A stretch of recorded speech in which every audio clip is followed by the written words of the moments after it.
Bang, motor saya berisik pada saat digas, atau bang, motor saya berisik di sebelah kanan saat akselerasi atau di kecepatan tertentu, kira-kira apanya bang? Oke, saya akan jelaskan itu, tapi setelah yang satu ini.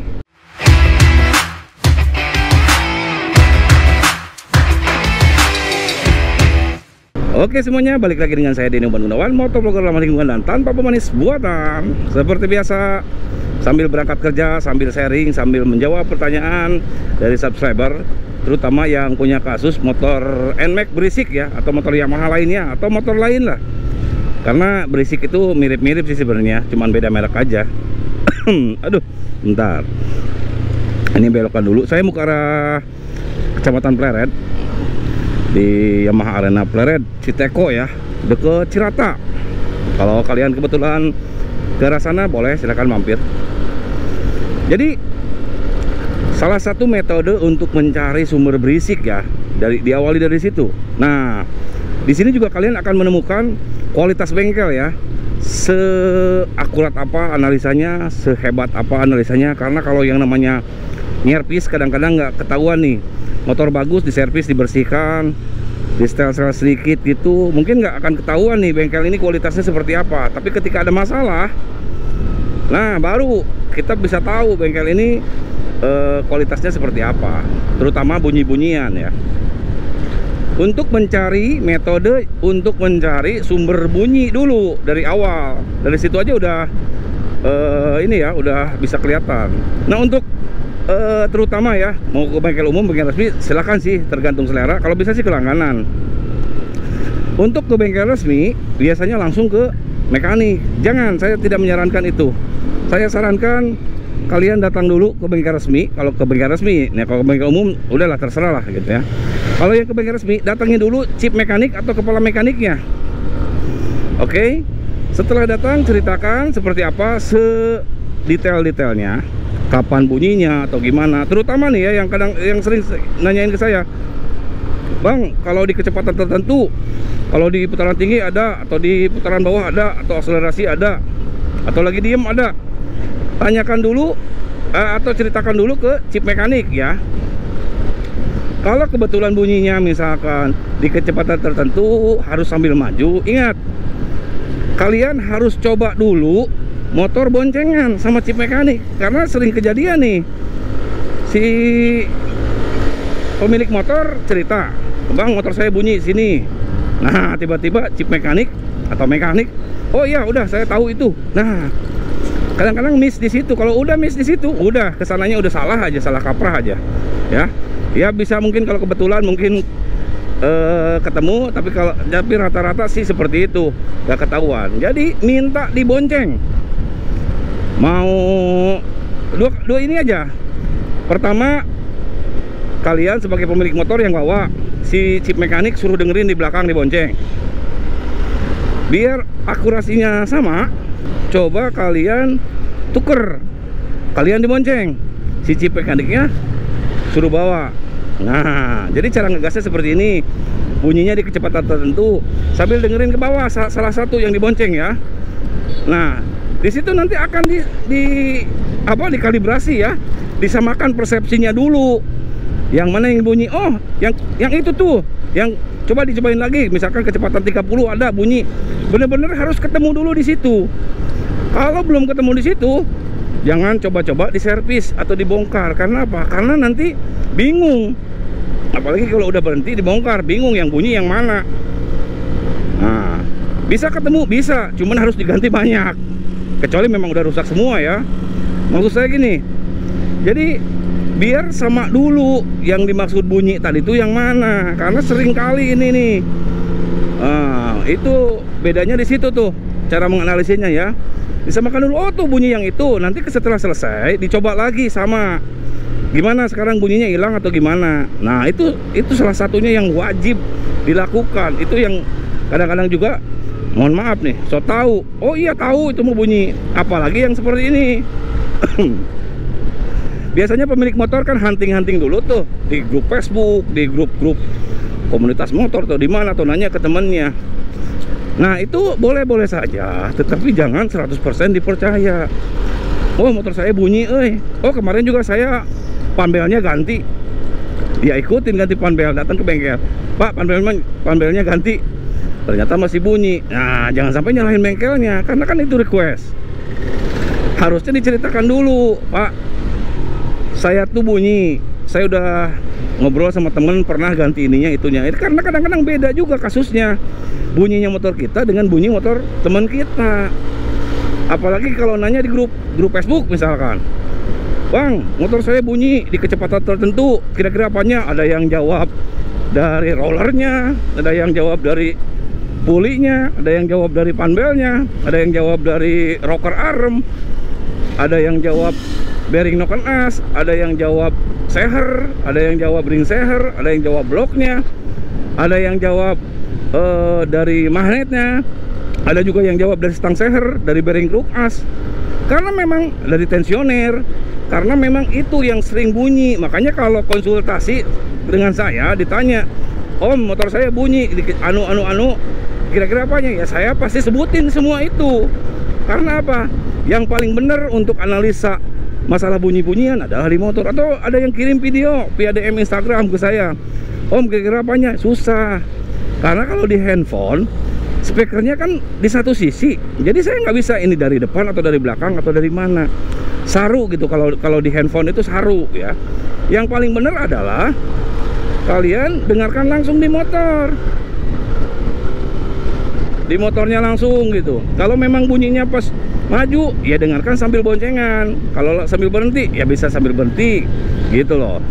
Jadi kalau masalah bunyi-bunyian baiknya sih datang ke bengkel langganan. Ini yang saya bingung juga, kadang-kadang konsumen nyari jawabannya di sosmed, di grup-grup kayak gitu ke temennya. Kenapa nggak tanya ke bengkel langganannya? Kalau bengkel langganannya nggak bisa, nah itu harus diakui. Berarti bengkelan jangan ngomong, oh ini bengkel saya bagus, giliran ada masalah nggak ketemu. Nah itu bingung tuh.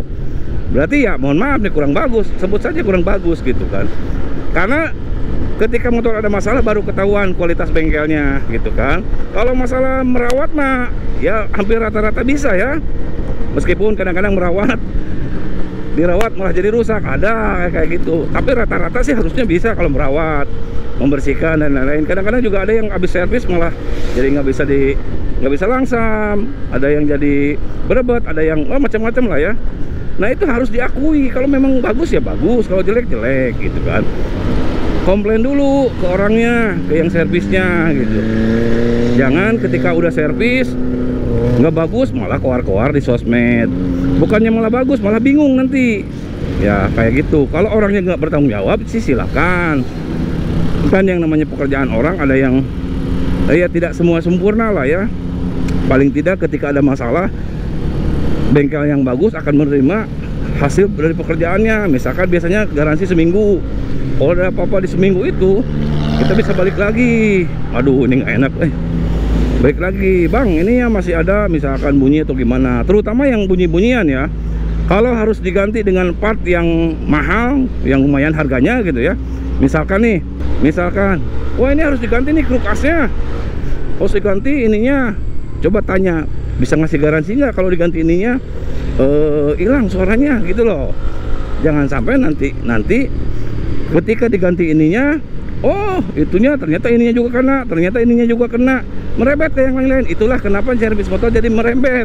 Itu namanya tebak-tebakan ya, tebak-tebakan sama uji coba itu mah. Bahkan ya ini jujur aja, kalau di tempat saya, kalau tim bengkel masih ragu, saya kasih contoh nih ya. Kemarin fuel pump, ada motor kasusnya berebet, curiga sih fuel pumpnya.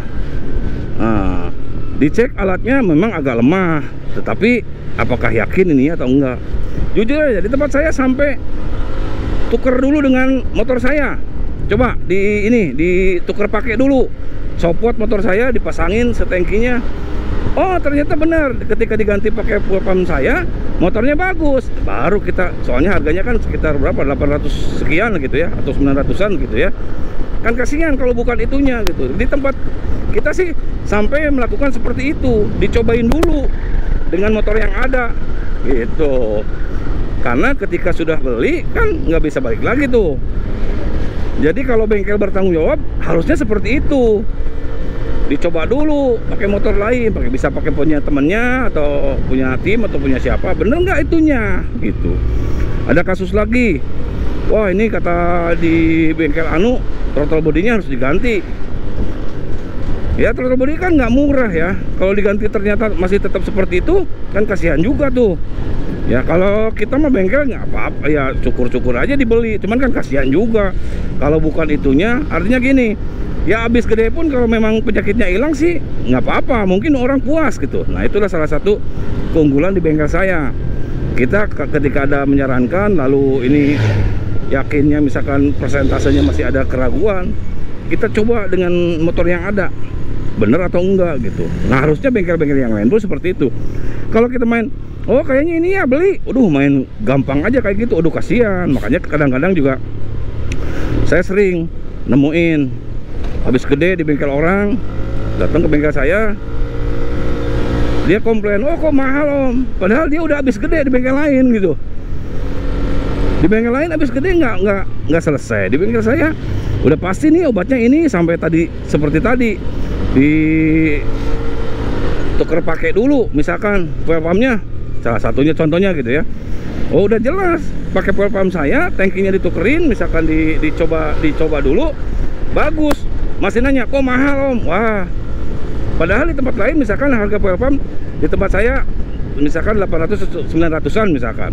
Di tempat lain dia udah habis 1,5 juta nggak beres-beres, masih ngomong mahal tempat kita. Kadang-kadang seperti itu. Ternyata mahalnya bukan di kita. Kalau di kita mahal juga oke gitu kan. Bener-bener udah dicoba dulu. Kalau tempat lain habis mahal, salah analisa. Nah itu kan jangan dihitung habis dengan yang lalu gitu. Kayak gitu. Jadi seharusnya memang bengkel itu harusnya seperti itu, biar konsumennya puas. Kalau hanya maksa-maksa jual spare part, wah jangan. Jujur aja, saya ada pengalaman. Ada juga orangnya nih subscribe ke saya. Saya cerita sedikit, ada orang mana ya waktu kemarin itu, mungkin Puncak atau Bogor atau mana gitu ya, servis ke Pleret Purwakarta ke tempat saya. Dia udah bawa uang mungkin 2 jutaan ya, karena katanya sih, menurut ceritanya dia gitu kan, throttle body sama fuel pumpnya harus diganti. Begitu ke tempat saya, oh jangan dulu pak, kita analisa dulu gitu kan. Setelah dianalisa ternyata yang rusak bukan fuel pump dan bukan throttle body, karena udah dicobain pakai punya saya juga tetap. Ketika dianalisa lagi ternyata cuman koilnya harganya 120 kalau nggak salah mah, 120-an gitulah, 100 lebih sedikit lah. Akhirnya apa? Orangnya bener-bener seneng banget itu. Dia udah bawa 2 juta. Paling habis kita spare partnya aja berapa? 250 ribuan kalau nggak salah. Ya sekalian aja diganti filter bensinnya katanya, sama koilnya diganti. Habis berapa? 250 ribuan atau berapa gitu. Nah kurang lebih seperti itu. Dan alhamdulillah banyak sekali testimoni orang-orang yang pernah servis di bengkel kita ya. Salah satunya seperti itu. Kita tuh kasihan ke orang kalau ternyata habis gede salah analisa. Aduh jangan, itu yang bikin kecewa. Nah jadi balik lagi ke personilnya ya. Kalau pengerjaan semuanya pasti bisa, yang membedakan adalah di analisa ya. Kalau analisa awalnya udah salah, obatnya pun pasti salah gitu. Kalau mau salah bongkar apa-apa semuanya pasti bisa lah, yang namanya mekanik ya. Pembedanya itu analisa awal, analisa menentukan penyakit motor, itu yang beda, dan cara penanganan ya, solusinya gitu. Oke.